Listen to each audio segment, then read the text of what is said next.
এই মোংলা ঢাকা ঢাকা মোংলা দুটি আন্তনগর intercity train service যাতে চালু হয় আমরা সরকারের কাছে সেই দাবি জানাচ্ছি। কারণ এটি মোংলা বন্দর, একটি পর্যটন নগরী, এটি বিশেষ অর্থনৈতিক অঞ্চল, ইপিজেড সহ এখানে মোংলা বন্দর ব্যবহারকারীরা এই বন্দরকে ব্যবহার করে থাকে।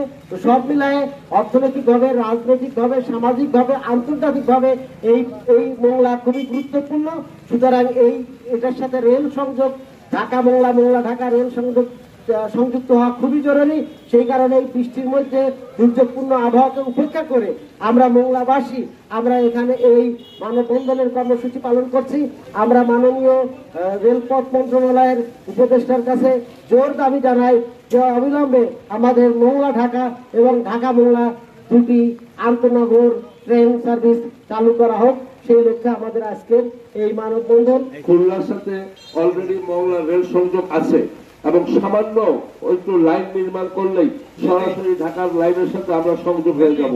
তো সেই ক্ষেত্রে আমাদের প্রাণের দাবি হচ্ছে মোংলা ঢাকা এবং মোংলা খুলনা রেল সার্ভিসটি খুব সহসা অতি দ্রুত যত সম্ভব দ্রুত চালু করার জন্য। এর জন্য খুব নতুন করে যে অর্থ ব্যয় করতে হচ্ছে তেমন না, সামান্য অর্থ ব্যয়তেই অর্থাৎ খুলনা মোংলা রেল লাইনের সাথে সংযোগ করে নিলেই আমরা সরাসরি ঢাকার সাথে সংযোগ হয়ে যাবো। এবং ঢাকার সাথে সংযোগ হয়ে যাওয়া মানে আমদানি রপ্তানির ক্ষেত্রে মোংলা বন্দরটি অনন্য ভূমিকা পালন করবে। কারণ রেলপথের সাথে তখন সারা দেশেরই মোংলার একটা যোগাযোগ সমন্বয় হয়ে যাবে।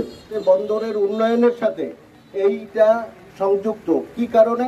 কারণ এইটার সাথে যদি হয় 2-3টা মালবাহী বগি থাকবে, ওইখানে থাকবে কন্টেনারবাহী পোস্ট থাকবে, তার সাথে এখানে আপ ডাউন করার জন্য ঢাকা থেকে পণ্য পরিবহন করে এখানে নিয়ে আসার জন্য অনেক পণ্য পাওয়া যাবে। এটা রেলের যেমন অত্যাধুনিক লাভজনক হবে, সংযোগের এই রাস্তা হবে এবং আমাদেরও যোগাযোগ, জনগণের যোগাযোগ সহ বন্দরের উন্নয়নের সাথে এটা সম্পৃক্ত হবে।